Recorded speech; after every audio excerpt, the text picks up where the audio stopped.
Good morning વિદ્યાર્થી મિત્રો, આપણે છઠ્ઠા ધોરણની અંદર ચેપ્ટર 5માં શાંતિની શોધમાં બુદ્ધ અને મહાવીર આ બે મહાન વ્યક્તિઓની વાત કરવાની છે. જેમાં આપણે છેલ્લા લેક્ચરમાં આપણે ગૌતમ બુદ્ધ વિશે વાત કરી હતી, જેમાં આપણે ગૌતમ બુદ્ધનું પ્રારંભિક જીવન અને ગૃહ ત્યાગ અને એમની સાધના વિશે વાત કરી હતી.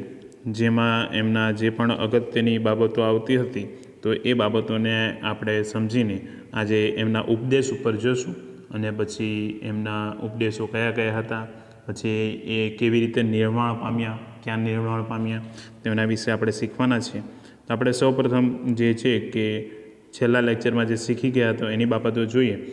તો ગૌતમ બુદ્ધનો આપણે જાણકારી મેળવવી હોય તો એના માટે એક તો જાતક કથાઓ અને બૌદ્ધ ગ્રંથો જેવો કે ત્રિપિટક, જેમાં આ બધી વાતો કરવામાં આવેલી છે. તો ત્રિપિટકના કેટલા પ્રકાર પડે છે? તો 3 પ્રકાર પડે છે. વિનય પિટક, સૂટ પિટક અને અભિધમ પિટક, એમ એના 3 પ્રકાર પડે છે. જેમાં 550 જેટલી આપણે જોઈએ છીએ કે જાતક કથાઓ, જેમાં બુદ્ધના પૂર્વજન્મોની સાથે વાત એમની સંકળાયેલી જોવા મળે છે. એના પછીની અંદર આપણે વાત કરીશું તો એમનો જન્મ તો આપણે જોઈએ છીએ તો ભારતમાં હિમાલય ક્ષેત્રના નેપાળની તરાઈમાં કપિલવસ્તુ નામનું રાજ્ય હતું. આ કપિલવસ્તુના જે ક્ષત્રિયો કેવા હતા? તો એ શાક્યો કહેવાતા હતા. તો એમનું આ એક ગણરાજ્ય હતું. આ ગણરાજ્યમાં જે છે કે ત્યાંના વડા કોણ હતા? શુદ્ધોધન. તો શુદ્ધોધન, જે એમની પત્નીનું નામ મહાદેવી, તેમના પુત્રનું નામ શું હતું જે છે? તો એમને ત્યાં ગૌતમ બુદ્ધનો શું થાય છે? જન્મ થાય છે. ઈસવીસન પૂર્વે 566માં એમનો જન્મ થાય છે. કોને ત્યાં? તો આપણે જે છે કે શુદ્ધોધન અને મહાદેવીના ઘરે જે છે જે બાળકનો જન્મ થાય છે તો એ બાળકનું નામ હતું સિદ્ધાર્થ હતું. પછી આપણે જોઈએ છે તો જન્મના થોડા સમય બાદ જે છે શુદ્ધોધનની પત્નીનું મૃત્યુ થાય છે અને એ મૃત્યુ બાદ જે છે કે તેમનું પાલન પોષણ ગૌતમી પ્રજાપતિએ જે છે કે એમનું ખૂબ સારી રીતે એમનું પાલન પોષણ કર્યું. નાનપણથી જ જે છે કે સિદ્ધાર્થ પોતે શિક્ષણ અને જ્ઞાન સાથે સંકળાયેલા હતા અને કપિલવસ્તુની બાજુમાં જ જે છે કે આલાર કલામ નામના એક સંતનો આશ્રમ આવેલો હતો. એ આલાર કલામ જે એમના શું હતા? તો આપણે જોઈએ છે એમના ગુરુ હતા ગૌતમ બુદ્ધના, અને સિદ્ધાર્થ તેમના આશ્રમમાં જતા રહેતા હતા. ત્યાં ધ્યાન ધરતા હતા અને સિદ્ધાર્થ જ્ઞાની અને સમાધિની હંમેશા વાતો કરતા હતા. તેના કારણે એમના પિતા હંમેશા શું રહેતા હતા? ચિંતિત રહેતા હતા. એમને લાગ્યું કે સિદ્ધાર્થ સંન્યાસી તો નહીં થઈ જાય ને. તો એના કારણે યુવા અવસ્થામાં જે છે કે સિદ્ધાર્થના શું કરી દેવામાં આવે છે? લગ્ન કરી દેવામાં આવે છે. અને એમની પત્નીનું નામ શું હોય છે? તો એમની પત્નીનું નામ યશોધરા હોય છે. તો એમની પત્નીનું નામ યશોધરા હતું અને એમના પુત્રનું નામ શું હતું? તો એ રાહુલ હતું. તો આ ફકરાની અંદર આપણે આટલી બાબતો શીખ્યા જે અગત્યની હતી એ. હવે તો જે છે કે 30 વર્ષની વયે એમણે જ્ઞાન પ્રાપ્તિ અને સત્યની શોધ માટે પોતે પોતાના જે છે કે ગૃહ ત્યાગ કરે છે અને પોતે સંન્યાસી બનવાનું નક્કી કરે છે. એક રાત્રે જે છે કે સારથી છન્ન અને પોતાના પ્રિય ઘોડા કંઠકને લઈ પોતે જે છે કે રાજ્ય બહાર આવેલા નદી કિનારે પોતે જાય છે અને પોતાના જે છે કે રાજવી પોશાકોનો ત્યાગ કરીને છન્ન અને પોતાના તમામ આભૂષણોનો પોતે જે છે કંઠકને લઈ દે, એટલે કે બધું આપી દે છે અને એને રાજમહાલ જવાની એમને આજ્ઞા આપી પોતે જે છે કે સંન્યાસીના કપડાં ધારણ કરી જંગલ તરફ જતા રહે છે. તો આ એની અંદર એ પોતે આગળ વધે છે. ત્યારબાદ ગૃહ ત્યાગ કર્યા બાદ એઓ પોતે જે છે કે રાજગૃહ અને પછી પુરુવેલા નામના સ્થળે ગયા અને ત્યાં એમને જે છે કે 5 બ્રાહ્મણો સાથે પોતે જે છે કે તપસ્યા શરૂ કરે છે. પોતે અન્ન જળનો ત્યાગ કરી શરીરને કષ્ટ આપવાથી જ્ઞાન પ્રાપ્ત થશે નહીં એવું એમને સમજાય છે. અને ત્યારબાદ એમણે જે છે કે અધ્યાત્મક માર્ગ અને પોતાના તૃષ્ણા ઉપર જે છે કે વિજય મેળવવા, તૃષ્ણા એટલે કે પોતાની ઈચ્છા ઉપર પોતે વિજય મેળવવા જે છે કે મનુષ્યનું મોટું કર્તવ્ય છે, તેમણે 5 બ્રાહ્મણો સાથેનો સાથ એકલા છોડી પોતે જે છે કે તપસ્યા કરવાનો શું કરે છે, નિશ્ચય કરે છે. અને બોધિગયા ખાતે એક પીપળાના વૃક્ષ નીચે એ પોતે બેસી અને સત્ય અને જ્ઞાનની પ્રાપ્તિ માટે પોતે સાધના કરે છે. અને ઘણા દિવસોની સાધના પછી એમને વૈશાખી પૂર્ણિમાના દિવસે એમને જ્ઞાન પ્રાપ્ત થાય છે. ક્યાં?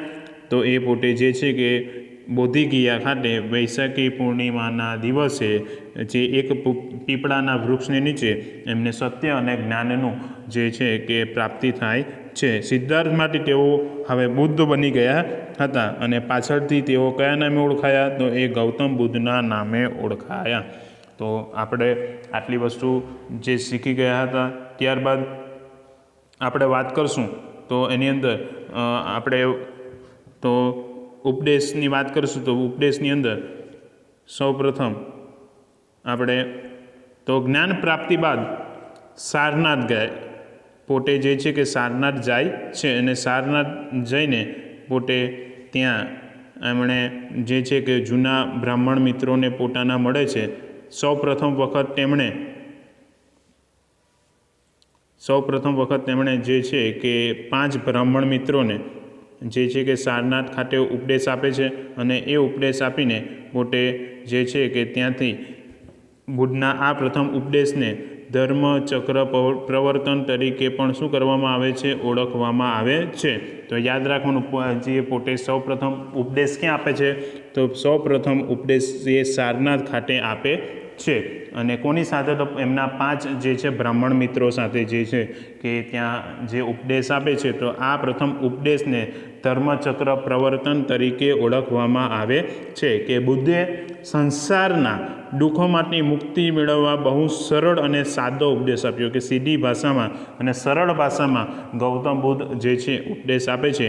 તેમના માટે 4 આર્ય સત્ય છે. કે એમના માટે 4, જો આ વસ્તુને જો દરેક માનવી જો આ વસ્તુને સમજી લે તો એના માટે જે છે કે બધી જ વસ્તુ સત્ય છે. કે સૌપ્રથમ તો વાત કરશું તો સૌપ્રથમ કહેવામાં આવ્યું છે તો સંસાર કેવો છે? દુઃખમય છે.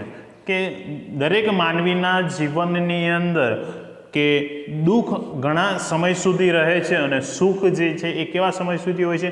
ફક્ત થોડાક સમય સુધી જ જે છે કે સુખનો જે છે કે પોતે આનંદ લેતો હોય છે. બાકી મોટાભાગનું જીવન મનુષ્યનું કેવું હોય છે? એ દુઃખથી ભરેલું હોય છે. અને એ દુઃખનું કારણ શું છે? તો દુઃખનું સૌથી મોટું કારણ એ તૃષ્ણા છે. તૃષ્ણા એટલે કે ઈચ્છા. માણસની ઈચ્છા કેવી છે? એ કદી પણ પૂર્ણ થતી નથી. એ ઈચ્છા દરેક વ્યક્તિની હોય. આપણે ધારો કે આપણી પાસે કંઈક ઘર હોય, નાનું ઘર હોય તો એમાંથી આપણે મોટો બંગલો ઈચ્છતા હોય, અથવા આપણી પાસે 2 વ્હીલર ગાડી હોય તો એમાંથી આપણે 4 વ્હીલર ગાડી ઈચ્છતા હોય. એટલે માણસની કદી પણ ઈચ્છા જે છે એ પૂર્ણ થતી નથી. એ હંમેશા ઈચ્છામાં વધારો થતો રહે છે પણ કદી પણ એ ઘટાડો થતો નથી. અને ત્રીજું કહેવામાં આવે છે દુઃખનો નાશ તૃષ્ણાનો ત્યાગ છે. કે દુઃખનો નાશ ક્યારે થઈ શકે? જ્યારે દરેક વ્યક્તિ પોતાના જીવનની અંદર પોતે ઈચ્છાનો ત્યાગ કરે ત્યારે જ એ વ્યક્તિનું દુઃખ શું થઈ શકે છે? એ પૂર્ણ થઈ શકે છે. પછી એમણે ચોથો જે માર્ગ કીધો છે, અષ્ટાંગિક માર્ગ અપનાવવાથી તૃષ્ણાનો ત્યાગ થાય છે. એટલે કે સત્યનો માર્ગ જો માનવી અપનાવી લે તો એને કદી પણ જે છે કે એને દુઃખ થતું નથી. તો એમણે 4 ઉપદેશો આપ્યા હતા અને બુદ્ધે સમજાયેલા આ 4 આર્ય સત્ય બૌદ્ધ ધર્મના સિદ્ધાંત તરીકે પણ જાણીતા છે અને જેને સમ્યક દર્શન પણ કહેવામાં આવે છે. તો આની અંદરની અગત્યની બાબતો આપણે ફરીથી જોઈ લઈએ કે આ ટૉપિકમાં કઈ વસ્તુઓ અગત્યની આવી. તો આની અંદર આપણે જે છે કે ગૌતમ બુદ્ધ સૌપ્રથમ ક્યાં ઉપદેશ આપે છે? તો સારનાથમાં ઉપદેશ આપે છે. અને આ પ્રથમ ઉપદેશને કયા નામે ઓળખવામાં આવ્યો? ધર્મચક્ર પ્રવર્તન તરીકે ઓળખવામાં આવ્યો. અને એવો ઉપદેશ કોની સાથે આપે છે? તો એમના 5 બ્રાહ્મણ મિત્રો સાથે એ ઉપદેશ આપે છે. અને જે છે ગૌતમ બુદ્ધે સંસારને દુઃખોમાંથી જે મુક્તિ મેળવવા માટે સરળ અને સાદો ઉપદેશ આપ્યો હતો, જેમાં 4 આર્ય સત્ય છે કે સંસાર જે છે એ દુઃખમય છે, દુઃખનું કારણ એ તૃષ્ણા છે અને દુઃખનું નાશ તૃષ્ણાનો ત્યાગ છે, અને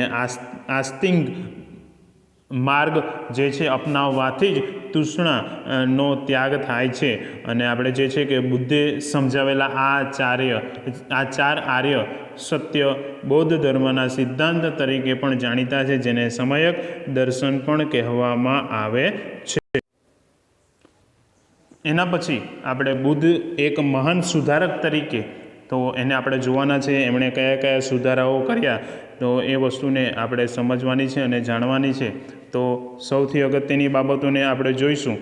તો જે અગત્યની બાબતો તો આપણે જોઈએ છે કે બુદ્ધ એક મહાન ધાર્મિક અને સામાજિક સુધારક હતા, કે ધાર્મિક બાબતોથી અને સામાજિક સુધારાઓ હતા. જેમ આપણે ઉપરની બાબતોને જોઈ તો એમણે જે છે કે એ વસ્તુને ધાર્મિક અને સામાજિક રીતે લોકોને સમજાવવાની ઘણી બધા કોશિશ કરી ઉપદેશો દ્વારા. ધર્મ અને સમાજમાં વ્યાપેલા જે દૂષણો દૂર કરવા માટે તેમણે આજીવન કાર્ય કર્યા હતા. અને તેમના અનેક શિષ્યો હતા. અનેક રાજાઓ અને રાજ્યો તેમના માનવ ધર્મથી પ્રોત્સાહિત થયા અને નીચે મુજબ જે છે કે સુધારાઓ કર્યા, જે એમના જીવનના સૌથી અગત્યના જે સુધારાઓ હતા. તો સૌપ્રથમ જે સુધારો હતો કે ઈશ્વર અને આત્માનો ઇનકાર, પછી કર્મકાંડનો વિરોધ, એના પછી ઊંચ નીચના ભેદભાવોનો વિરોધ અને સ્ત્રીઓને મહત્ત્વ. તો એમના જીવનના 4 એવા ખૂબ જ અગત્યના ઉપદેશો હતા.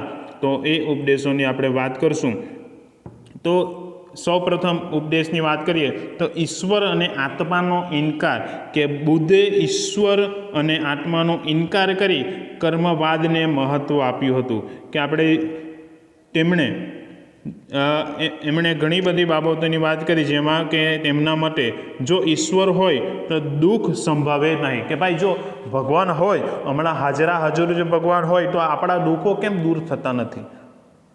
તો એ વસ્તુ છે કે ભાઈ એમણે કીધું કે ભાઈ જે છે કે ભગવાન નથી, ફક્ત આત્માના કલ્યાણ રત રહેવાને બદલે વર્તમાન કાળમાં સદવિચારયુક્ત જીવન જીવવું જોઈએ. કે આપણે જે છે કે ફક્ત વર્તમાન કાળમાં જો આપણે યોગ્ય રીતનું સત્ય આધારિત જો જીવન જીવશું તો આપણને કદી પણ દુઃખ આવતું નથી. આપણને કોઈ પણ દિવસ જે છે કે આપણા ઉપર દુઃખ આવી શકતું નથી. પછી જે છે કે કર્મકાંડનો વિરોધ. તો હિન્દુ ધર્મમાં વ્યાપેલા આ કર્મકાંડનો વિરોધ કરી તેમણે યજ્ઞમાં થતી પશુ હિંસાઓને જે છે અટકાવવાનો તેનો વિરોધ કર્યો. કારણ કે આપણે જોઈએ છે કે ઘણી બધી જગ્યાએ આજે પણ જે આપણે જોઈએ છે તો કોઈ પણ પૂજા કરવી હોય, પણ કોઈ પણ શુભ કાર્ય કરવા હોય તો તેમાં પણ જે છે કે પશુઓની બલિ ચડાવવામાં આવે છે. તો આવી પશુઓની બલિ ચડાવતી શું કરવાનું, અટકાવવાની વાત કરવામાં આવી છે. કે હિન્દુ ધર્મમાં જે વ્યાપેલા ધર્મકાંડના વિરોધ કરી યજ્ઞમાં થતી પશુ હિંસાઓને અટકાવવા એમણે ઉગ્ર વિરોધ કર્યો. તેમણે કહ્યું કે અહિંસા સર્વોચ્ચ ગુણ છે, કે તમામ પ્રાણીઓ પ્રત્યે અહિંસાથી વર્તવું તે માનવીનું સૌથી મોટું કર્તવ્ય છે. કે એ પણ એક પ્રાણી છે, એ પણ એક જીવ છે, તો એને પણ આપણે કદી પણ નુકસાન પહોંચાડવું જોઈએ નહીં. પ્રાણીને નુકસાન પહોંચાડીએ એ પણ એ જે છે કે એક સૌથી મોટી અહિંસા જ છે. એ પણ એક સૌથી મોટી હિંસા જ છે. અને એના કારણે આપણે જે છે કે અહિંસાનો માર્ગ અપનાવવો જોઈએ. તો આ બધી વસ્તુ જે છે કે કર્મકાંડની અંદર કહેવામાં આવી છે. ત્યારબાદ આપણે જોઈએ છે તો ત્રીજો, ઊંચ નીચના ભેદભાવોનો વિરોધ. તો ઊંચ નીચના ભેદભાવોની અંદર આપણે જોશું કે આ સમયે હિન્દુ ધર્મ 4 વર્ણોમાં વિભાજિત હતો, કે બ્રાહ્મણ, ક્ષત્રિય, વૈશ્ય અને શૂદ્ર એવા 4 વર્ણોમાં વહેંચાઈ ગયો હતો. અને આ વાત કરી છે કે બુદ્ધે કે વર્ણ વ્યવસ્થાનો જ વિરોધ કર્યો. તેમણે કહ્યું કે મનુષ્ય ઉચ્ચ કુટુંબમાં જન્મ લેવાથી મહાન બનતો નથી. પોતાના કર્મ, સદવિચારો, સત્ય અને અહિંસાના પાલનથી જ પોતે મહાન બની શકે છે. કે માણસ કયા વર્ણમાં જન્મ્યો છે એ મહત્ત્વનું નથી, એ પોતે કેવું જીવે છે અને કેવા કર્મથી જીવે છે એ વસ્તુ શું છે, ખૂબ જ મહત્ત્વની છે. એટલા માટે એમણે કર્મ, સદવિચાર એટલે સારા વિચારો, સત્ય એટલે હંમેશા સત્યનો માર્ગ અપનાવવો, અહિંસા, તો કદી પણ હિંસા કરવી નહીં. તો આ માટે જે છે આ 4 વસ્તુનો જો માનવી અપનાવી લે તો એ જે છે કે શું બની શકે છે, એ મહાન બની શકે છે. તેમણે સમાજમાં વ્યાપેલા ઊંચ નીચના ભેદભાવોનો શું કર્યો, ઉગ્ર વિરોધ કર્યો. તો આ જે છે કે ત્રીજા ઉપદેશમાં આ બાબતો ખૂબ જ મહત્ત્વની હતી. ત્યારબાદના ઉપદેશની વાત કરીએ તો સ્ત્રીઓને મહત્ત્વ. તો બુદ્ધે પોતાના માનવ ધર્મમાં પુરુષો જેટલું જ મહત્ત્વ સ્ત્રીઓને આપ્યું છે, કે એમણે પોતાના માનવ ધર્મની અંદર પણ એટલું જ જે છે કે સ્ત્રી અને પુરુષને એક સરખા ગણ્યા છે. એમણે કહ્યું કે નિર્વાણનો માર્ગ માત્ર પુરુષ માટેનો જ નથી, એટલે કે મોક્ષ પ્રાપ્તિનો માર્ગ ફક્ત જે છે કે પુરુષોને સુધી જ જે છે સીમિત નથી હોતો. એ જે છે એ કોના માટે, એ સ્ત્રીઓ માટે પણ એટલો જ મહત્ત્વનો છે કે સ્ત્રીઓ પણ સાધના અને કર્તવ્યથી પોતે નિર્વાણ પ્રાપ્ત કરી શકે છે, મોક્ષ પ્રાપ્ત કરી શકે છે, કે પોતાના કર્તવ્ય અને પોતાના સિદ્ધાંતો દ્વારા પોતે પણ મોક્ષ પ્રાપ્ત કરી શકે છે. તો એના પછી છેલ્લો જે ટોપિક જે ગૌતમ બુદ્ધનો જે છે તો એ નિર્વાણ છે. તો નિર્વાણ એટલે કે પોતે જ્યારે મૃત્યુ પામે છે તો એ સમયની વાત છે. તો એની આપણે વાત કરશું તો એની અંદર કે ભાઈ ગૌતમ બુદ્ધે વૈશાખી પૂર્ણિમાની બોધિ વૃક્ષની છાયામાં જ્ઞાન પ્રાપ્ત થયું હતું. જ્ઞાન પ્રાપ્ત કરી ભારતમાં સમાજ અને ધર્મમાં સુધારા કરતા હતા. અનેક લોકોને એમણે સદમાર્ગે વાળ્યા અને સત્ય અને અહિંસાનો ઉપદેશ આપી માંસાહાર અને ઊંચ નીચના ભેદભાવોને શું કર્યા, એમણે દૂર કર્યા. પછી 80 વર્ષની જે છે કે વયે જે ગૌતમ બુદ્ધ કુશીનારામાં એમનું શું થાય છે, અવસાન થયું અને તેઓ શું પામ્યા, નિર્વાણ પામ્યા. નિર્વાણ એટલે કે પોતે જે છે કે પોતે મૃત્યુ પામ્યા. અને પરંતુ આજે પણ એમના વિચારો અને ધર્મો આજે પણ જીવંત રહ્યા છે. એટલે એમના ઉપદેશો આજે પણ લોકો એટલા જ મહત્વથી અપનાવે છે. આપણે જોઈએ તો આની અંદરની અગત્યની બાબતોને ઉપર ફરીથી જોઈ લઈએ કે બુદ્ધ એક મહાન સુધારક તરીકે તો આપણે જોઈએ છે તો એમણે 4 જેટલા મહાન ઉપદેશો આપ્યા હતા, જેમાં ઈશ્વર અને આત્માનો ઇનકાર, જેમાં કીધું હતું કે આત્માનો ઇનકાર કરી કર્મવાદને મહત્ત્વ આપ્યું. ઈશ્વર હોય તો દુઃખ સંભવે જ નહીં. અને આપણે વાત કરીએ તો એની અંદર કે આત્માના કલ્યાણમાં રત રહેવાને બદલે વર્તમાન કાળમાં જે છે કે સદવિચારયુક્ત જે છે જીવન જીવવું જોઈએ. અને કર્મકાંડનો વિરોધ કે ભાઈ પશુ હિંસાને અટકાવવા એમણે વિરોધ કર્યો. અહિંસા જે સર્વોચ્ચ ગુણ છે, તમામ પ્રાણીઓ પ્રત્યે અહિંસાથી વર્તવું એ માનવીનું સૌથી મોટું શું છે, કર્તવ્ય છે. ઊંચ નીચના ભેદભાવોનો વિરોધ, તો જે છે કે તે સમય દરમિયાન હિન્દુ ધર્મની અંદર 4 જેટલા વર્ણો હતા, બ્રાહ્મણ, ક્ષત્રિય, વૈશ્ય અને શૂદ્ર. તો આ વર્ણ વ્યવસ્થાનો એમણે વિરોધ કર્યો કે ભાઈ મનુષ્ય ઉચ્ચ કુટુંબમાં જન્મ લેવાથી મહાન નથી બનતો, એ પોતાના કર્મ, વિચાર, સત્ય અને અહિંસાના પાલનથી પોતે શું થઈ શકે છે, મહાન બની શકે છે. તો એમણે જે છે કે આ ઊંચ નીચના ભેદભાવોનો વિરોધ કર્યો. અને એમણે સ્ત્રીઓને મહત્ત્વ આપ્યું કે બુદ્ધે પોતાના માનવ ધર્મમાં પુરુષોને જેટલું મહત્ત્વ આપ્યું એટલું સ્ત્રીઓને પણ શું આપ્યું હતું, મહત્ત્વ આપ્યું હતું. એમણે નિર્વાણના માર્ગ માત્ર પુરુષો નહીં પણ સ્ત્રીઓ માટે પણ એટલો જ મહત્ત્વનો છે. અને એ પોતે સાધના અને કર્તવ્યથી જે છે કે નિર્વાણ પ્રાપ્ત કરી શકે છે. અને નિર્વાણની અંદર વાત કરીએ તો ગૌતમ બુદ્ધને જ્યાં જ્ઞાન પ્રાપ્ત થયું એ ક્યાં પ્રાપ્ત થયું હતું, તો વૈશાખી પૂર્ણિમાને બોધિ વૃક્ષના છાયામાં એમણે પ્રાપ્ત થયું હતું. જ્ઞાન પ્રાપ્ત કરી પોતે ભારતમાં સમાજ અને ધર્મમાં સુધાર કરતા હતા.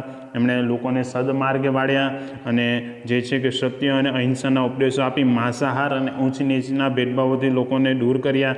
અને 80 વર્ષની વયે કુશીનારામાં તેમનું શું થાય છે, અવસાન પામે છે, એટલે કે નિર્વાણ પામ્યા હતા. અને એમના આજે પણ વિશ્વભરમાં એમના વિચારો અને ધર્મ આજે પણ જીવિત છે. તો અહીં આપણો આજનો લેક્ચર પૂર્ણ થાય છે, જેમાં જે છેલ્લે તમને હોમવર્ક આપવામાં આવશે. જય હિન્દ.